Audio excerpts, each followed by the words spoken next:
Hello everyone, I'm Marco Gabrielli. I'm a postdoc at EVAG, and for the last couple of years I've been working within the LeCo project looking at Legionella ecology.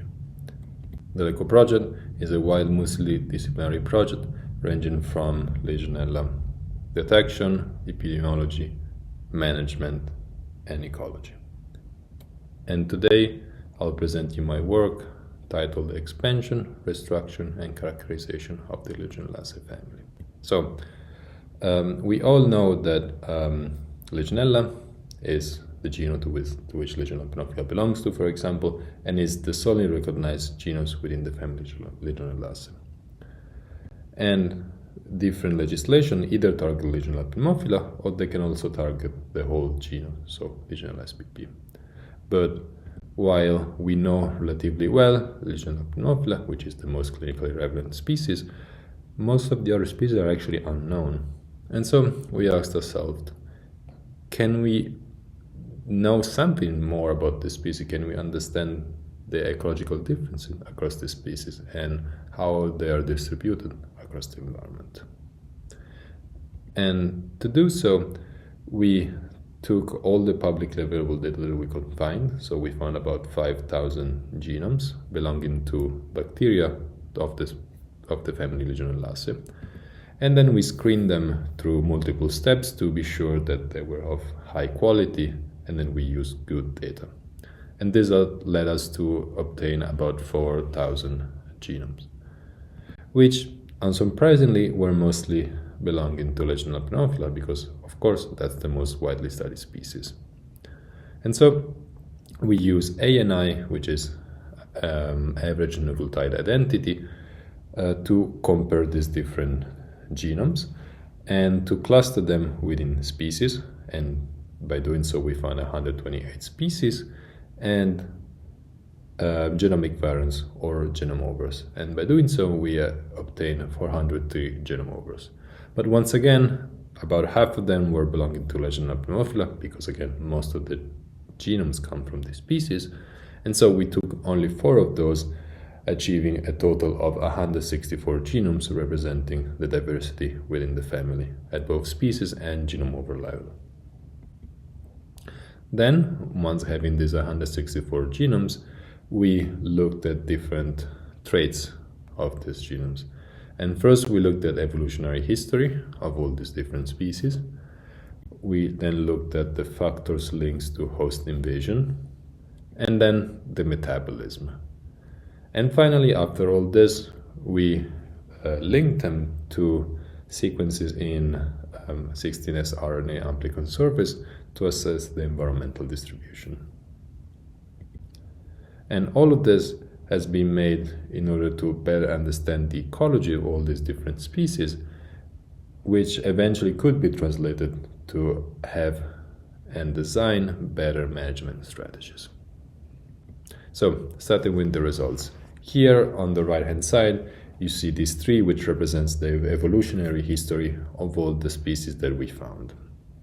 And around this tree, you see this, let's say, crown, which represents the species information. So in red, we have the highly clinically relevant species. In orange, we have species that have been linked to clinical cases at least once.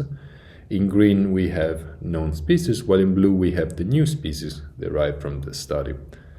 And as you can see, we have blue, so new species, both closely related to known ones, but also we have entirely new parts of this tree, so entirely new clades of new species that we found. And so this actually highlights how we know just little about this bacteria, and there's much more species out there that we know very little about. And then if we look at where those genomes were retrieved from, so the isolation source, we find that those genomes were found from both soil, a variety of aquatic ecosystems, and of course clinical samples. And it's interesting to note how for some species we only have clinical isolates, but we don't have any environmental isolates, while on the other hand there has been just one potentially reported cases of human to human Legionella transmissions. So we don't know where infections come from. But also at the same time, we see a lot of genomes coming from habitats which we wouldn't necessarily think when we think of Legionella, like for example, marine habitats. And so we need better information regarding the environmental sources of all these bacteria to understand where infections are coming from. And then we started to compare all those different genomes and species, and this time not using ANI, but using AI, which is average amino acid identity, which is a measure that is able to look at more distantly related species of bacteria.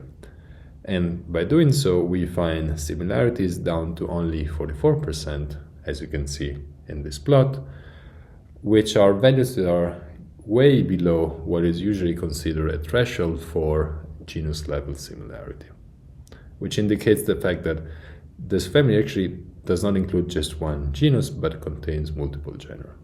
And so, using these values, as well as the phylogeny that you can see again here on the right, we propose different genus level clusters, which interestingly also align with partly clinical association. For example, you can see that most of the orange and red species, so species which have been linked to cases, are in this red and blue genus cluster, while all the smaller ones on the right hand side, they actually contain no clinically relevant species.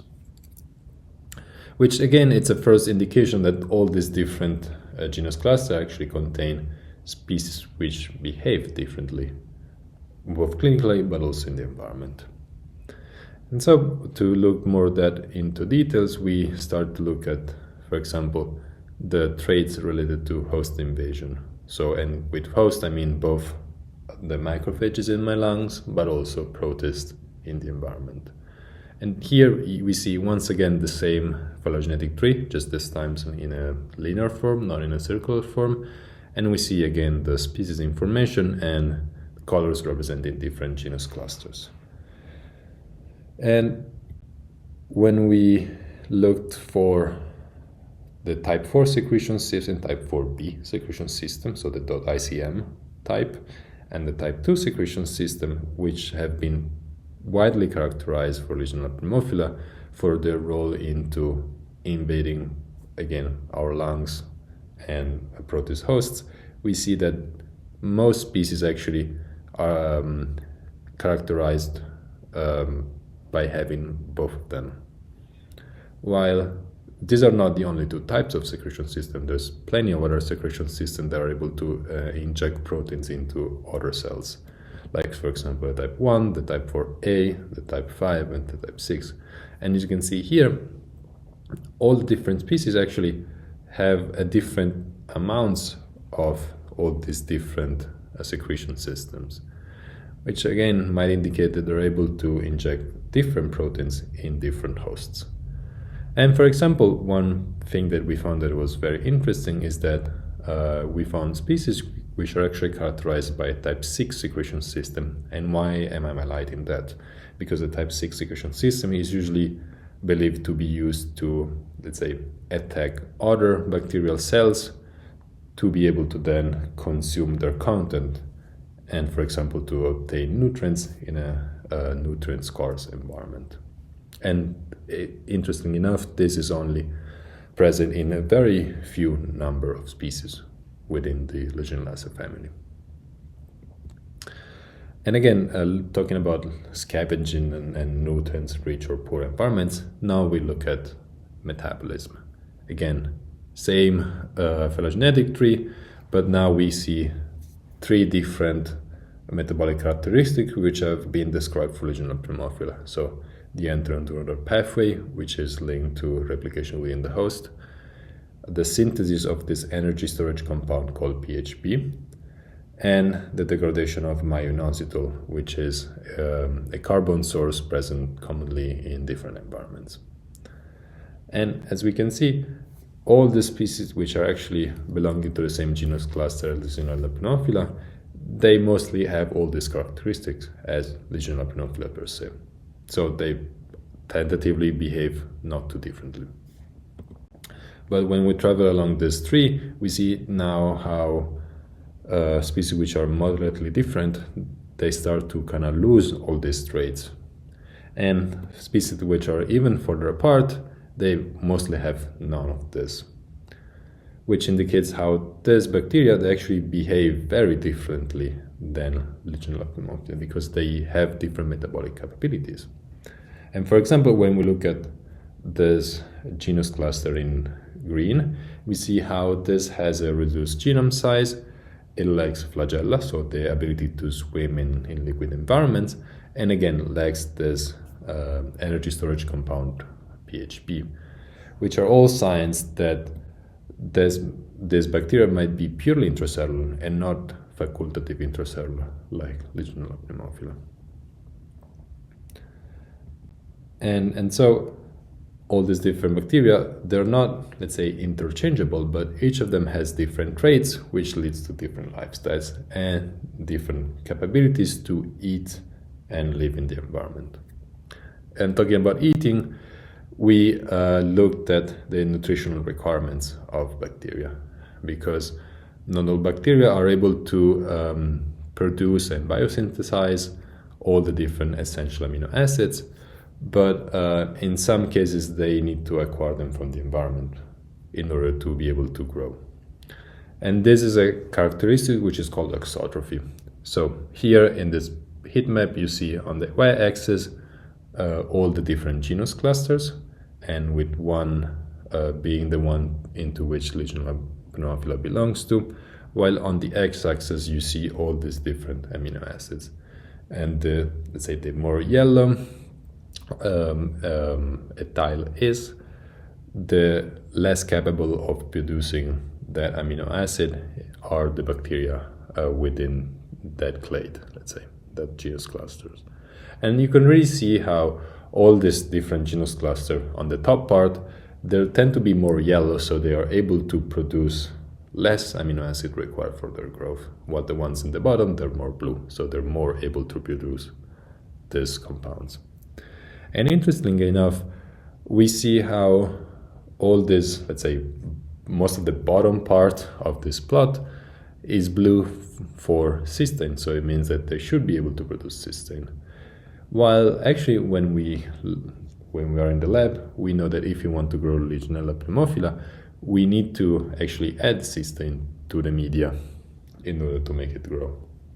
And so when we looked at that with a bit more detail, we saw how actually Legionella pneumophylla has the genes to go from homocysteine and serine to cysteine, which is what it would be called the pathway to produce cysteine, but it lacks all the genes to go from methionine to homocysteine, which is a required precursor. And so this is the reason why we need to add cysteine in our media. And also we see how there are some sulfur requirements which actually we are not controlling for, and those sulfur requirements are actually required to go from homocysteine to cysteine, which is again something that we might need to take into account. And so basically what this tells us is that if we want to bring these new species into the lab to study them better, we need to come up with new isolation strategies. We cannot keep using the same isolation media that we use for Legionella pneumophylla, but we need to adapt it and to include for more and different auxotrophies.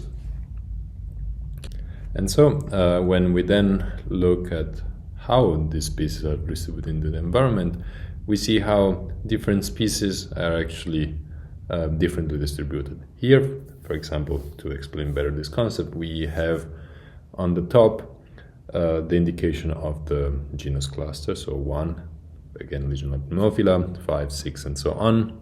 And then in the different colors, we see the proportion of detection of the given species within samples belonging to animal-associated environments, aquatic environments, plant-associated environments, and even within soil.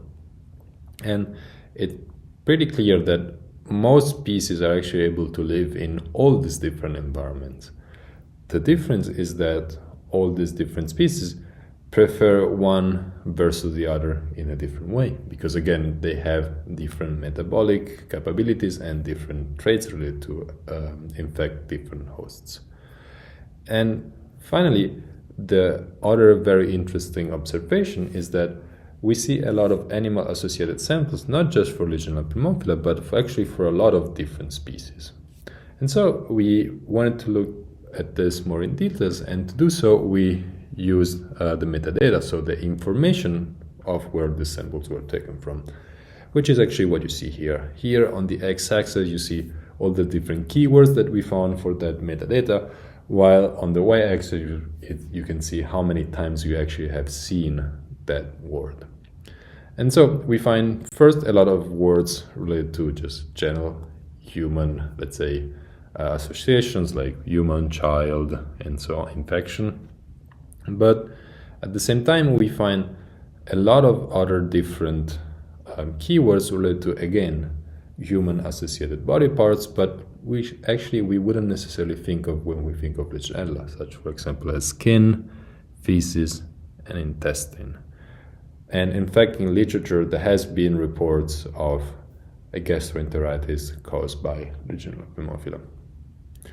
Finally, if digging even a bit more, we see how some other keywords are actually related to other animals, such as fish, mosquito, insects, and cattle. And those could actually be infected then by Legionella and could serve as a reservoir of this bacteria within the environment, especially in case of mosquitoes or fish, which are quite well distributed. So, to conclude, the family Legionellaceae, it's way larger than expected, and the species that are more distant to Legionella pneumophila are actually very different and have more limited metabolic capabilities and tend to be more host associated. And finally, that most Legionellaceae bacteria are actually able to live in most environments, including several animal associated ones. And before concluding, I just want to acknowledge all the people that have been included into this work and have helped to drive this work forward, such as Antonia, Alessia, and Frederick, and also all the researchers that have shared the data on public repositories, because without them, I wouldn't have been able to do this work.